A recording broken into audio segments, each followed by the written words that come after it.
Bonjour à toi, cher spectateur. I Love Pérou de Raphaël Quenard et Hugo David. C'est un film qui m'intriguait. Parce que, autant Raphaël Quenard qui décide de faire un film, pourquoi pas, sur le papier. Mais le fait est qu'on est sur un projet qu'il co-réalise donc avec un ami, quelqu'un qu'il a rencontré sur le making-of d'un des longs métrages dans lesquels il a joué, et qui s'est retrouvé du coup à concevoir un projet de cinéma assez loufoque et assez déjanté, un projet qui se présentait au début comme un documentaire et qui en fait n'a pas grand chose à voir avec un documentaire, mais a plus quelque chose à voir avec une espèce d'introspection bien délirante, et j'avoue que le concept du coup m'intriguait énormément. Le résumé pour faire simple, alors qu'il est au sommet du succès, Raphaël Quenard se pose des questions sur sa vie et ses amours. Hugo David, qui le filme maintenant depuis quelques années, décide de le suivre et d'essayer de comprendre qui il est. Franchement, je me suis bien éclaté devant I Love Pérou. Je vais pas non plus vous dire que c'est un très bon film. Il est assez maladroit et un peu avec des gros sabots et pas toujours très fin.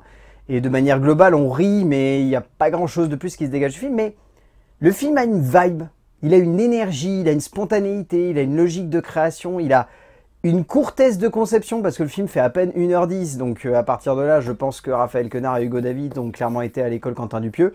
Ce qui a dû les aider à se dire, un film, faut que ça soit court, il faut que ça soit direct.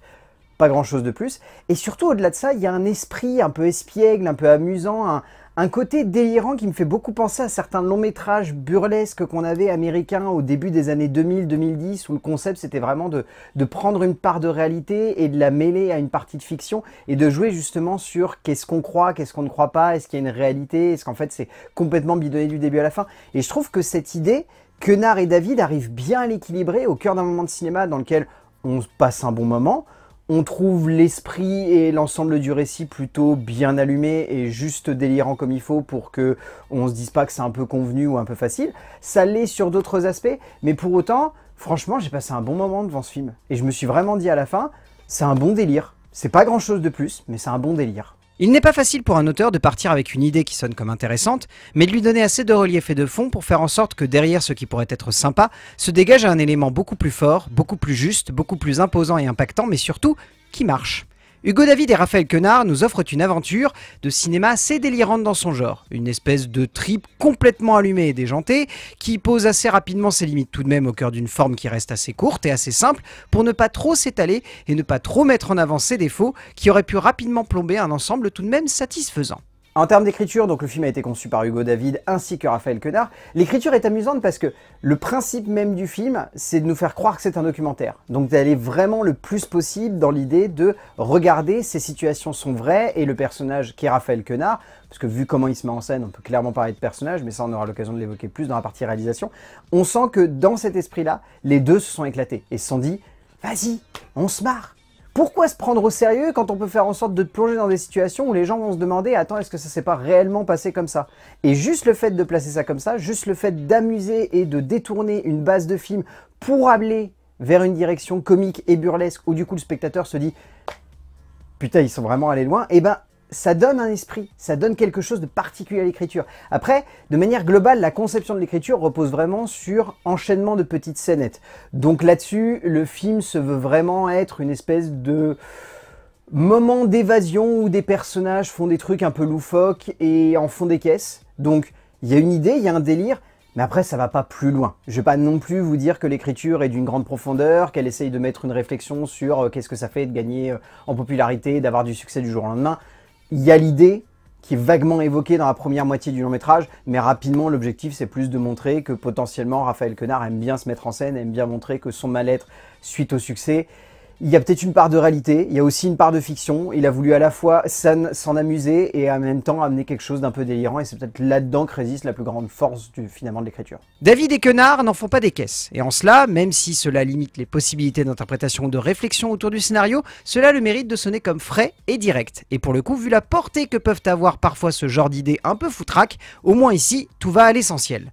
Les relations entre les personnages reposent sur peu, l'évolution de leur caractère n'est pas forcément évidente au fur et à mesure que le script se pose et avance, et pour autant, on n'a jamais l'impression de voir du vent, ou de voir des auteurs ne pas chercher à aller plus loin, simplement l'envie de nous raconter une histoire simple, avec des personnages à notre niveau, dans un environnement classique, mais juste. En termes de mise en scène, Alors, c'est surtout Hugo David, même si je pense que Raphaël Quenard lui a pas mal filé un coup de main, mais le fait est que vraiment, si on regarde le film dans sa globalité, on a vraiment l'impression que c'est un film qui appartient à Hugo David et que c'est son petit délire. C'est son envie de vouloir vraiment embarquer un pote dans un espèce de moment de cinéma où il faut que tout soit over the top et qu'on se pose constamment la question, comme je l'évoquais dans l'écriture, de est-ce que c'est vrai ou non.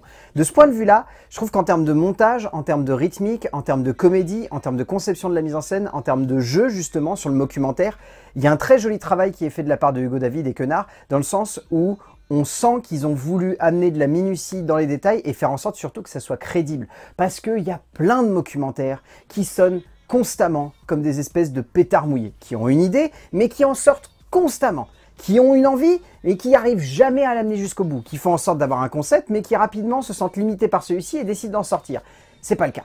Je trouve que David et Quenard ont vraiment réussi ici à tenir leur idée, à faire en sorte que dans la mise en scène et dans le rythme du long métrage, il y ait une vraie dynamique qui se mette en place. Et surtout, il y a un vrai travail du rythme comique. C'est hyper compliqué dans un documentaire de faire en sorte que la comédie, ce soit quelque chose qui vienne de manière spontanée, et pour autant qu'on se dise que c'est quand même construit de telle sorte à ce qu'il y ait des gags et des instants vraiment de délire qui sonnent plutôt bien. Et je trouve que de ce point de vue-là, les deux ont fait un travail hyper efficace. C'est pas fin! C'est des moments beaucoup basés sur de la grossièreté, sur de la facilité, sur du comique de situation, sur je me mets en scène en train de faire des trucs un peu délirants où on se dirait pas « Ah, c'est vraiment arrivé ». Mention spéciale quand même à cette scène dans le tournage de L'Amourouf où je pense que ça a dû être vraiment drôle de mettre en scène un moment aussi allumé et délirant et où je trouve que ça fonctionne extrêmement bien. Il y a une vraie alchimie en plus qui se dégage dans le travail que Quenard fait d'avoir avec les autres acteurs, qui donnent notamment la première partie une spontanéité et une efficacité qui, je trouve, portent réellement le métrage. Après, ça se limite à ça, parce que sinon, on va pas se mentir, le film reste quand même très simple dans sa conception de base. Quenard et David jouent surtout sur cette idée que s'ils ont une bonne relation à l'écran, et si derrière la mise en scène accompagne cela en imaginant des situations crédibles et simples, le spectateur suivra et se laissera embarquer dans un délire où il ne faut pas forcément aller chercher bien loin.